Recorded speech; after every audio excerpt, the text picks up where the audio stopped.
Clayton Ward had wandered the deserts for so many years that the land felt more familiar to him than any town or face he'd ever known. By the time he reached the red canyons of southeastern Arizona, he wasn't chasing dreams anymore, just looking for enough work to feed himself and his horse. The summer sun hung heavy, baking the ground until even the air tasted like dust. Clayton rode slow, scanning for water, shade, anything to give his tired body a moment of relief. That was when something caught his eye. A flicker of yellow deep inside, a narrow split in the canyon wall. At first he thought it was sunlight bouncing off quartz, but when he climbed down from his horse and stepped into the shade of the crack, he saw it clearly. A vein of gold, not dust or scattered flakes, solid, thick, running through the rock like a frozen river of fire. His breath caught in his throat. After years of scraping by on cattle drives, sleeping under cold skies, and surviving on luck thinner than paper, he had stumbled upon the kind of treasure men spent lifetimes hunting. He touched the edge of it, rough and warm under his fingertips, and for a brief moment wondered if fate had finally decided to smile on him. But before he could think further, the quiet around him changed. He felt at first a stillness, a presence. Then he heard hooves echoing softly across the canyon floor. Clayton stepped back into the light and saw 4 Apache riders on the ridge above, their silhouettes sharp against the burning sky. They didn't shout or raise their weapons. They simply watched him with the steady calm of men who knew they controlled the land beneath their horses. One rider descended, a tall Apache warrior with braided hair and a face carved by wind and wisdom. Clayton recognized him even before he introduced himself. Takate, the tribe's war chief. Clayton didn't reach for his gun. Instead, he raised his hand slowly, showing peace. Takate dismounted and approached with a measured stride, his eyes drifting to the gold behind Clayton. He spoke in a low, steady voice, telling him that the canyon was Apache land, sacred, untouchable, holding the bones of their ancestors. The gold was not a blessing, but a curse to anyone who stole it. Clayton looked at the gleaming vein one last time.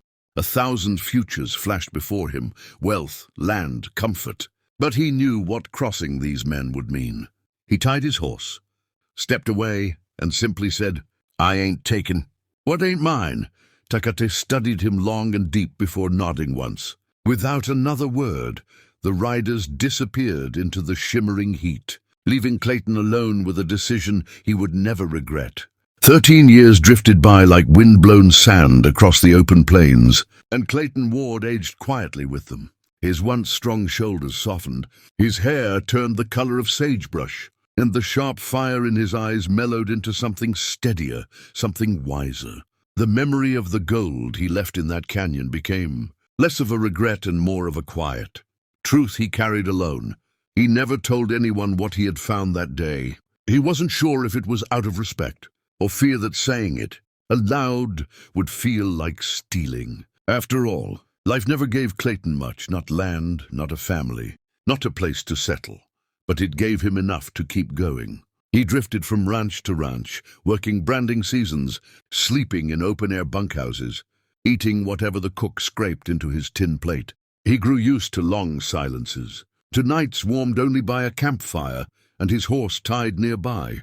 Sometimes, on still nights, he wondered where the Apaches were now. The world was changing fast, too fast. Railroads were slicing across the wilderness like silver knives. Towns were growing, sometimes blooming, sometimes collapsing into dust as quickly as they rose. Settlers poured into valleys and plains that used to belong to tribes whose names newcomers didn't bother to learn.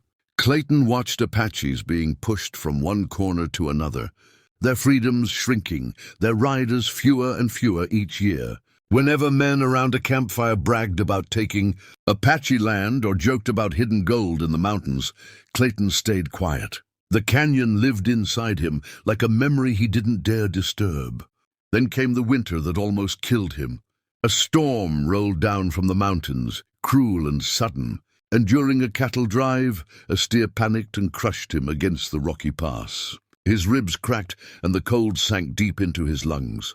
Fever burned him through the long nights he spent in a mining camp bunk. For weeks he slipped in and out of dreams, some full of gold, some full of dark-eyed Apache riders watching silently from the ridge. Even after he healed, a limp remained, a reminder that time was catching him. By his 50th year, he wondered if he mattered to anyone at all, or if he would, someday, be buried in an unmarked grave, like so many forgotten cowboys.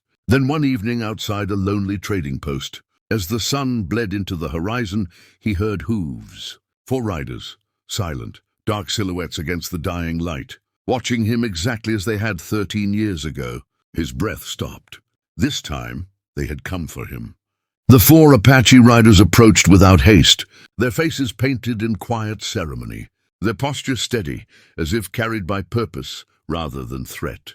Clayton Ward rose slowly from the trading post bench, his knees stiff, his hand instinctively drifting near his belt, not to reach for a gun, but to steady himself. When the eldest rider dismounted and stepped forward, Clayton felt a strange tug of memory.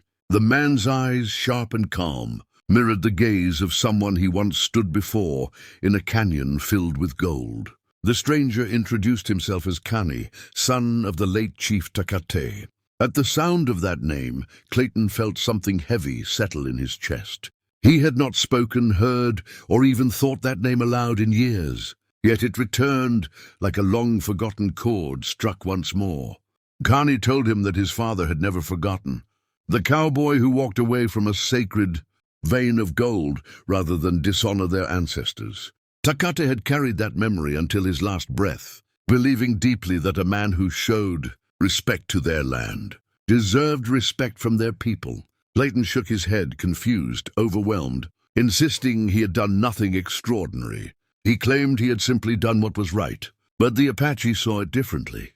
They said many men claimed to be honorable, yet very few walked away from gold when no one was watching.